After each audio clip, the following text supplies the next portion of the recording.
So next up is for the Girl Meets broadcast, but I'm not going to do individual reviews for all of them because I don't have a lot to say about all of them. So I'm going to lump them pretty much together. I already did the main original Boy Meets broadcast, gave them their own. So in this one, I'm going to lump them mostly together and probably just break it down. So Riley Matthews, Corey and Topanga's daughter, I was about to say Corey and Sean's daughter, but Corey and Topanga's daughter, she is a little combination of both of them. Honestly, she had her selfish moments, she had her very smart moments, she had her compassionate moments. She's the better part of both of them, or she was the better part of both of them, but Topanga's always the best.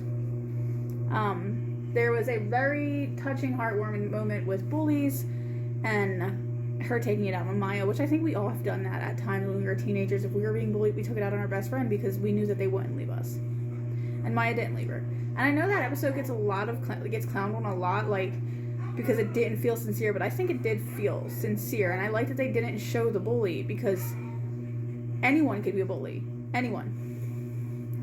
And now Maya. Maya had a very good character going. She was very smart. She was very independent. She had her Sean Hunter moments. Bad kid with a heart of gold. But then they started to morph her into Riley. And I don't mean that as like she identical blah blah blah. She started to come into her own person, and they said, oh, you're being Riley, you're being Riley, you're being Riley. You wanted her to change. Everyone wanted her to change. And then when she changes, you tell her, you're wrong, you're wrong, you're wrong. So I think the writing for Maya's character pissed me the fuck off. I liked her connection with Sean. That was really sweet. But I don't like the way they put her with Lucas. From a fangirl perspective, I think her and Josh was like so cute, considering I always had crushes on older boys. But also, when you think about it, it's really fucking gross. Because she was starting high school and he was starting college when she had her crush on him. So that was just like, excuse me? No. Yeah. I think as the series progressed, she could have got along well with Charlie, the one that ended up having a crush on Riley, which was like, eh. Now, Farkle Minkus. I loved his character. He was a cute little nerd. Cute fucking nerd. I did not like the episode where they brought up the Asperger's. And I'm not saying I didn't like it because, oh, they brought up a hard subject. I didn't like it because they made it feel like an illness. As much as they said, like, oh, it's not an illness, blah, blah, blah. They made that episode feel like he had some type of disease, and he didn't. Like, it's just a form of autism.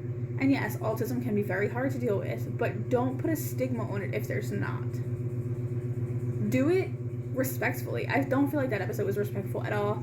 And then they revealed that Farkle's girlfriend, I can't think of her name, had Asperger's. And I was like, it makes sense.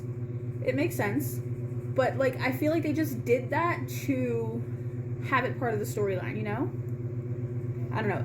That episode felt disrespectful to me. But I don't have autism, I don't have Asperger's, so I don't know if it was. I don't know if it came off that way, but in my opinion, it did. But Farkle Minkus, I loved his character development, I loved everything about it. I do find it super cute that he had a crush on both of his ladies, but it gave me major Minkus vibes, and I loved it. Lucas Fryer.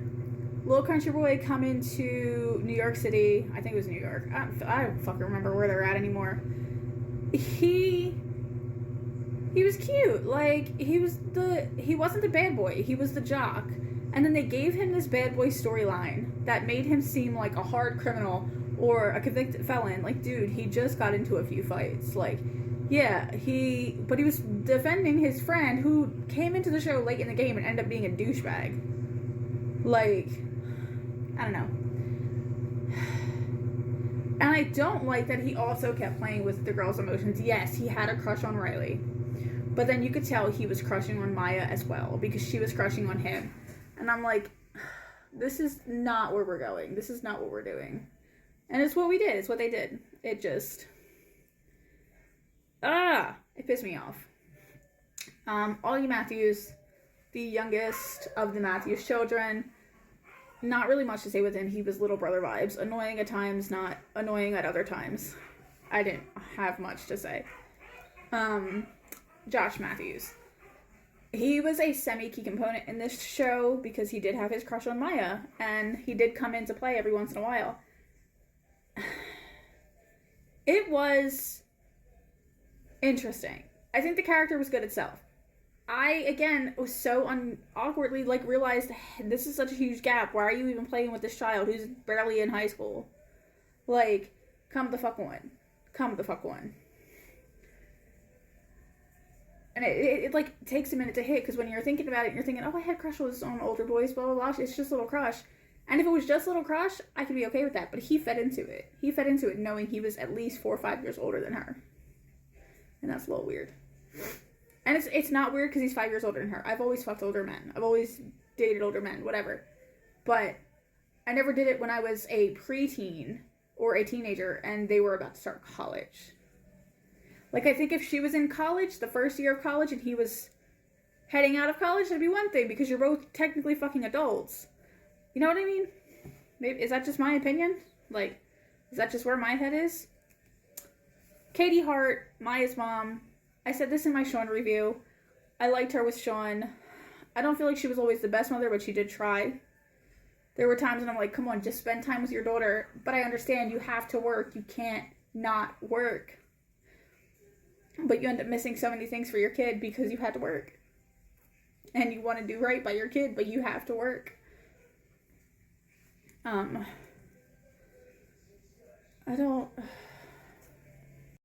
Next up, and I think it's going to be the last one. Oh, no, there's one more.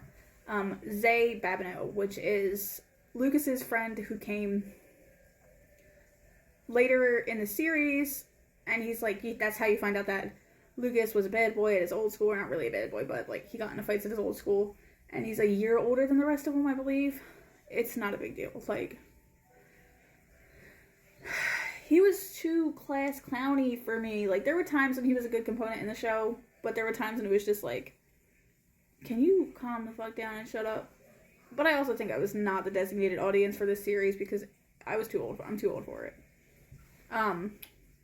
Last up is Isadora Smackle.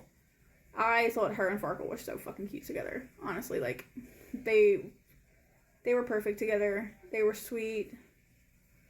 And he understood her quirks. She understood his quirks. They were just... It was nice. That's it. I don't really have much to say else, honestly. What are your thoughts on the cast and characters of Girl Meets World? Please comment, like, and subscribe, and let me know what you think.